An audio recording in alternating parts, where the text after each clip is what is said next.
Hi and welcome. I'm really glad you are here with me today.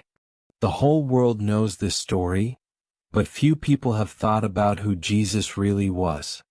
If you are learning English, that is great news because we are going to learn together through a very interesting story.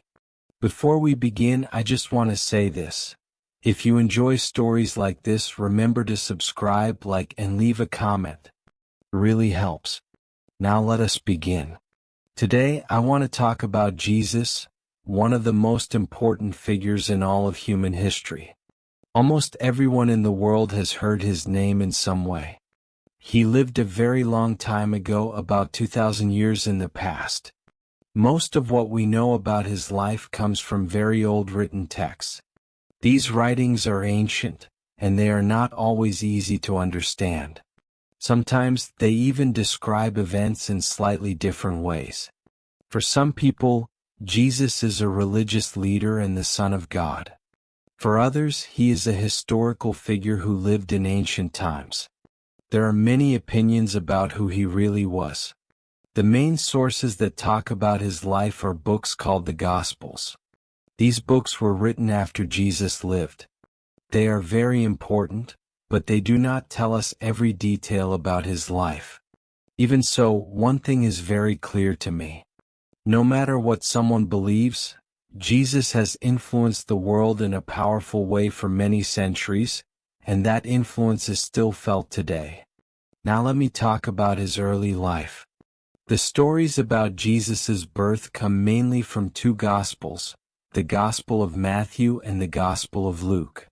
These books describe how his life began. Both of them tell us that his mother was a woman named Mary. The Gospel of Luke focuses more on Mary and her experiences, while the Gospel of Matthew gives more attention to Joseph, who was Mary's husband. Both Gospels explain that Mary was engaged to Joseph, but Jesus was not Joseph's biological son. According to the story, an angel appeared to Mary and told her that she would have a baby. The angel said the baby's name would be Jesus and that he would be very special. It is also written that Jesus was born in a town called Bethlehem. This was important because old prophecies said a great leader would come from that place. Different visitors came to see the baby Jesus. In the Gospel of Matthew, wise men from the east traveled a long distance to find him. They brought special gifts with them. In the Gospel of Luke, shepherds came instead. Angels appeared to them and told them about the birth, so they went to see the child with their own eyes. Jesus grew up in a family. His mother was Mary and his father was Joseph. The Gospels also mention that he had brothers named James, Joseph, Judas, and Simon. They also say he had sisters, but their names are not written down. Later, Jesus and his family lived in a town called Nazareth, in a region known as Galilee. There is not much information about Jesus' childhood. Most of those years are quiet in the historical record. However, there is one story that stands out to me. When Jesus was about 12 years old, he traveled to Jerusalem with Mary and Joseph for a religious festival. When the festival ended, Mary and Joseph started the journey home, but Jesus stayed behind in the city without them realizing it.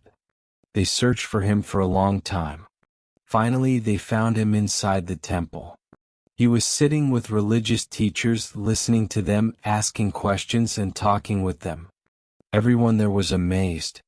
They could not believe how much he understood at such a young age. Now I want to talk about how his public work began. Before Jesus started his mission, there was another important man named John the Baptist. John lived near the Jordan River. He traveled around telling people to change their hearts and the way they lived. This idea was called repentance. John baptized people in the river as a symbol that they wanted forgiveness and a new beginning with God.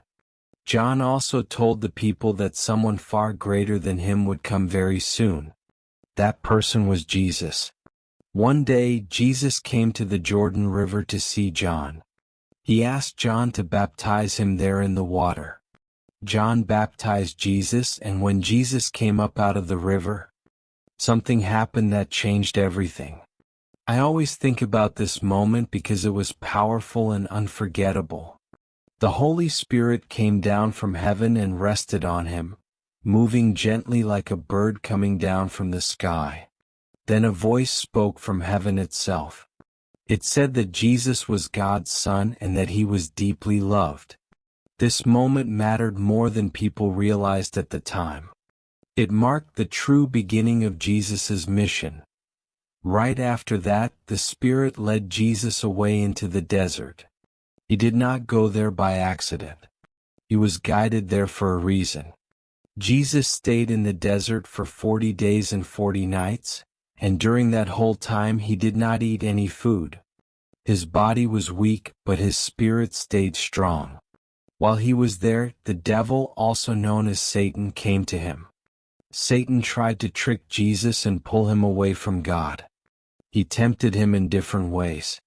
He tried to convince Jesus to use his power for his own comfort instead of trusting God. He tried to make Jesus choose the easy path instead of the right one. Every single time Jesus refused. He did not give in. He stayed loyal to God and did not break his faith, even when he was tired, hungry, and alone. After those 40 difficult days were over, Jesus left the desert and returned to Galilee. That is when his public work truly began. From that point on, he started speaking openly to people. He traveled from place to place telling everyone about God's kingdom. He explained that the kingdom of God was close, not far away, and that people needed to change their hearts and believe the good news. Jesus did not want to work alone. He began calling people to follow him and learn from him. These people would later be known as his disciples. The first ones he chose were not powerful leaders or scholars. They were fishermen. One day, Jesus saw a man named Simon and Simon's brother Andrew. They were standing by the water, throwing their nets into the sea to catch fish. Jesus spoke to them and said they should follow him. Without making excuses or asking questions, they left their nets behind and walked away with him. After that, Jesus saw two more brothers, James and John. They were the sons of a man named Zebedee. They were sitting in a boat with their father, repairing their fishing nets. Jesus called out to them as well. Right then and there, they left the boat and even left their father behind to follow him. These men became his first followers, and their lives were never the same again. Jesus then traveled all around Galilee. He went into synagogues, teaching people and explaining what God's kingdom meant. He did not just talk. He also acted. He performed miracles wherever he went. He healed people who were sick and suffering. These miracles were signs that God's power was working through him. The crowds were amazed. They had never seen anything like this before. And this was only the beginning. When Jesus taught, his message focused on God and on how people should live their lives. Again and again he spoke about the kingdom of God, which was also called the kingdom of heaven. This idea described God's rule and showed how life could change if people followed God's ways instead of their own. To help people understand these deep ideas, Jesus often told parables. Parables were simple stories, but they carried a deeper meaning inside them. He used everyday situations that normal people understood, like farming, families, work, and celebrations. Through these stories, Jesus made hard ideas feel simple and real. For example, he talked about seeds being planted in the ground to explain how God's kingdom might begin small but grow into something great. He also told stories about lost sheep and lost coins to show how every single person mattered and how no one was ever unimportant in God's eyes. To me, one of the biggest ideas Jesus taught was how deeply every single person matters to God. He made it clear through his words and actions that no one was invisible and no one was too small to care about. That message showed up again and again in the way he spoke to people. Some of Jesus's most important teachings were about love, forgiveness, and helping others. He said the greatest command was to love God with your whole heart, with everything inside you. Right after that, he said you must love your neighbor the same way you love yourself. This idea of loving your neighbor was not just a suggestion. It was at the center of everything he taught. Jesus explained that loving your neighbor did not only mean loving people who were kind to you. He pushed people to be kind, patient, and helpful even to those they struggled to like. That was not easy to hear, but it was powerful. He wanted people to live with open hearts, not closed fists. Forgiveness was another huge part of his message. Jesus taught that people should forgive others just as God forgives them. He warned that holding on to anger, bitterness, or hate would only hurt your own soul. According to him, refusing to forgive was not the right way to live. He encouraged people to release pain, let go of old wounds, and choose forgiveness instead of revenge. One of the most famous collections of Jesus's teachings is called the Sermon on the Mount. In this sermon, Jesus talked about many parts of life and how to live in a way that honors God. He spoke about humility, kindness, fairness, and patience. He also talked about peace and the importance of being a peacemaker rather than someone who causes conflict. During the Sermon on the Mount, Jesus taught values that still matter today. He spoke about being honest with your words, keeping your promises, and not judging other people harshly. He reminded everyone that it was easy to point fingers, but much harder to look at your own heart. Jesus also spent a lot of time talking about Jewish law and traditions. He knew these laws very well and often discussed them with religious leaders and regular people. Sometimes he agreed with the traditional understanding of the law. Other times he challenged people to see the law in a new and deeper way. One clear example of this was how he talked about the Sabbath, the special day of rest. Many people believed that strict rules mattered more than anything else on that day.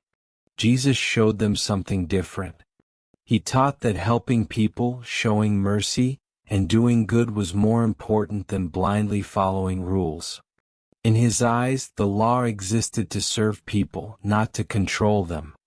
Again and again, Jesus explained that love and compassion were more important than strict rule following. He wanted people to focus on the heart of the law, not just the written words. He believed that when people understood the spirit behind the rules, they could live better lives and grow closer to God. Now let me talk about Jesus's miracles. Jesus became widely known for doing extraordinary acts that people called miracles. These stories appear throughout the Gospels, and they describe different kinds of miracles. One major type was healing. Jesus healed people who were suffering in many ways. He helped people who could not walk stand up and walk again. He gave sight to people who had lived in darkness for years and could not see. He restored health to those who were sick and broken, showing compassion to people who had been ignored or pushed aside by society. And these were only the beginning of the miracles people talked about. Jesus also healed people who suffered from serious skin diseases. In those days, these problems did not only hurt the body. They pushed people away from society. Many of them were treated like outcasts. When Jesus healed them, he was not just fixing their bodies. He was giving them their lives back and welcoming them into the community again. Another kind of miracle showed something different. These were miracles over nature itself. Through these moments, people saw that Jesus had authority over the natural world. One story tells how he turned water into wine at a wedding celebration. Another describes a frightening storm on a lake, where the waves were strong and the wind was wild. In the middle of that chaos, Jesus walked across the water as if it were solid ground. In yet another story, he spoke to a storm and calmed it completely, bringing peace to the lake in seconds. There were also miracles called exorcisms. In these stories, Jesus confronted what people believed were evil spirits. These spirits were thought to cause illness or strange and painful behavior. Jesus spoke with authority and commanded these spirits to leave.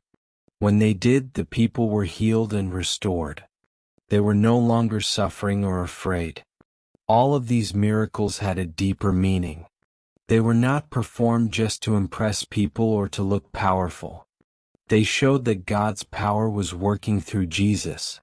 For many people, these miracles became the reason they believed in him and trusted his message. They saw what he did and felt sure that he had been sent by God. But not everyone reacted the same way. Some people believed immediately and became his followers. Others doubted what they saw. Some claimed the miracles were not real, while others simply did not understand them. There were also people who strongly opposed Jesus.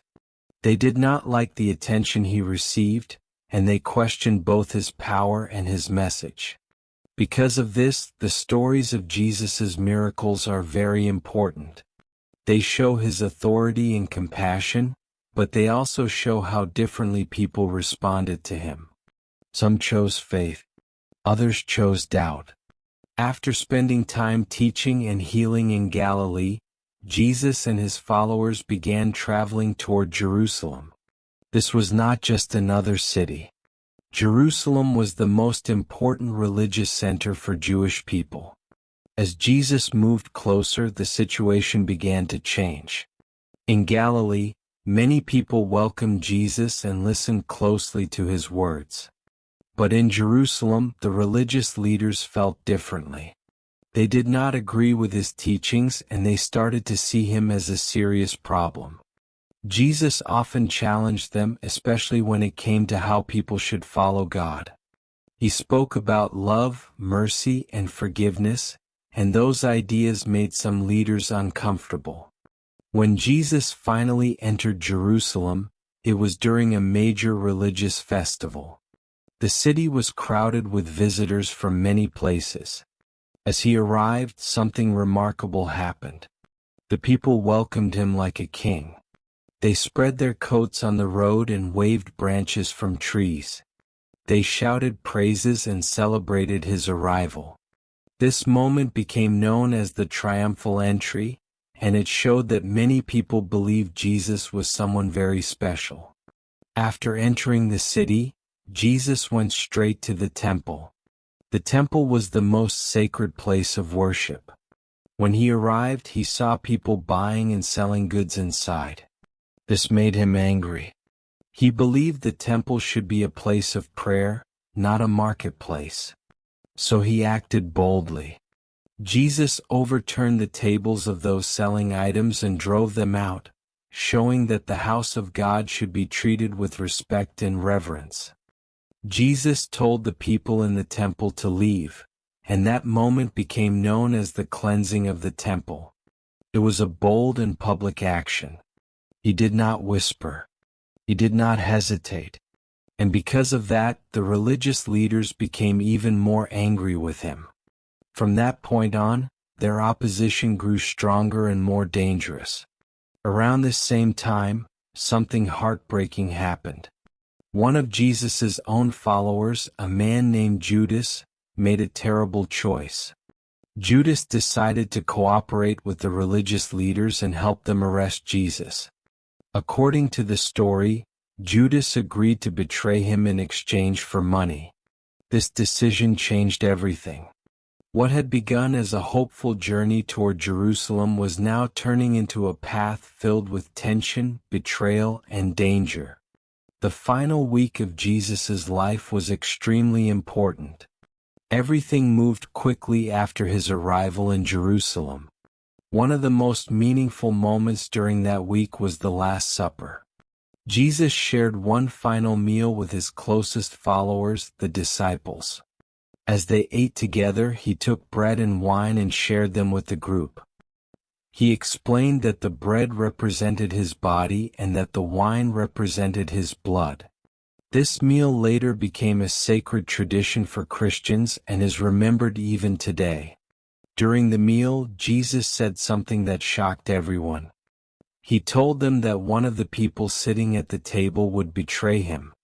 He also spoke directly to Peter, one of his closest disciples, and said that Peter would deny knowing him 3 times before the night was over.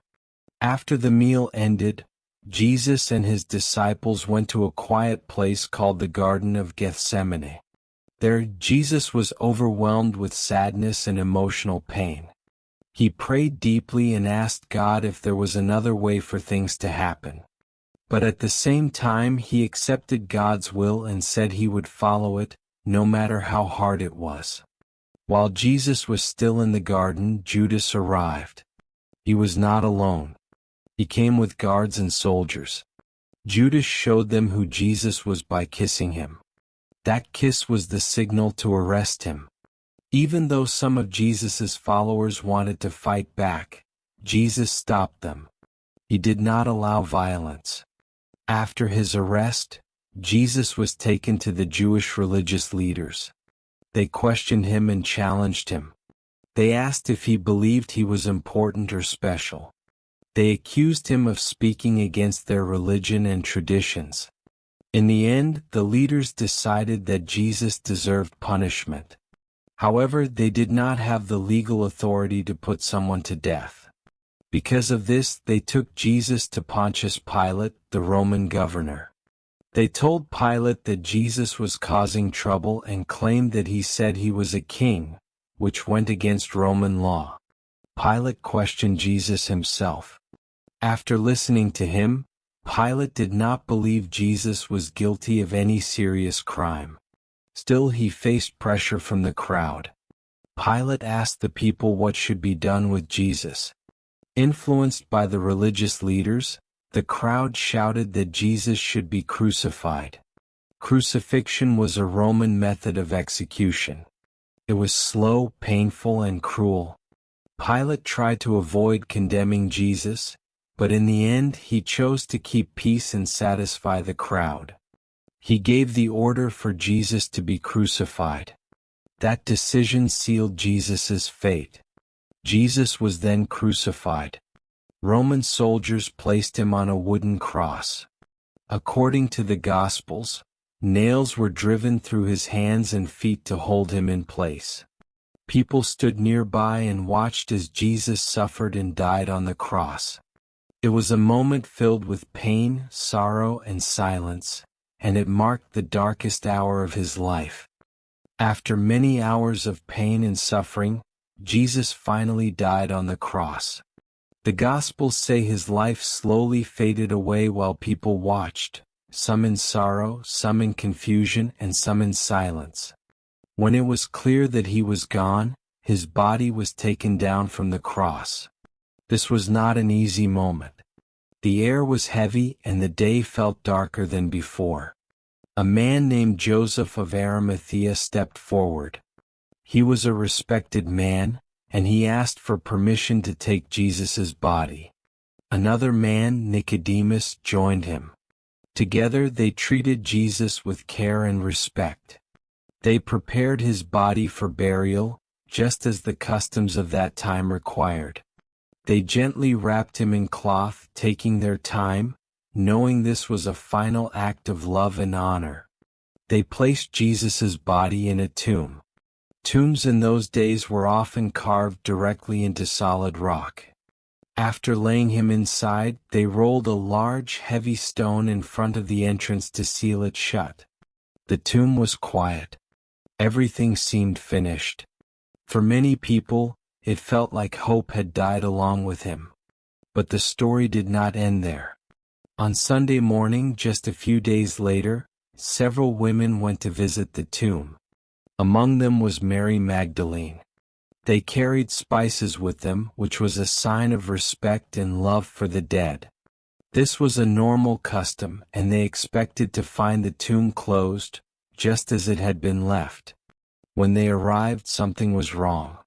The stone had been rolled away. The tomb was open. They stepped closer and looked inside, but Jesus' body was gone. The place where he had been laid was empty. Fear and confusion filled their hearts.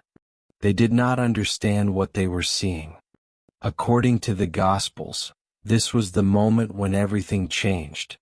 After this, Jesus appeared to his followers.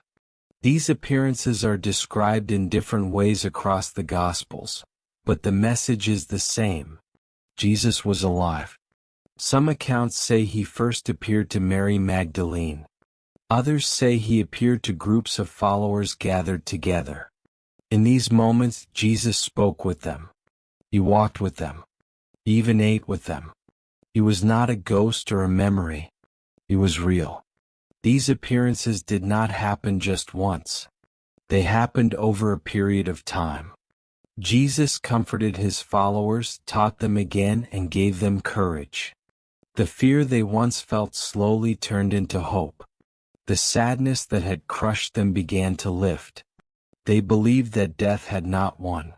Eventually, the stories tell us about one final moment. Jesus gathered his followers one last time. Then, according to the accounts, he left them. This event is known as the Ascension. It is said that Jesus was taken up into heaven, rising into the sky until a cloud hid him from their sight. The book of Acts also describes this moment, explaining that Jesus returned to God after completing his work on earth. For his followers, this was not an ending filled with despair. It was a moment of peace and promise. They believed they were not abandoned. They believed Jesus' message would live on through them. These are the stories of Jesus' death and what came after. A story of loss, yes, but also a story of hope. A story of pain that leads to meaning. A story that reminds me that even in the darkest moments, light can return. And before you go, let me say this.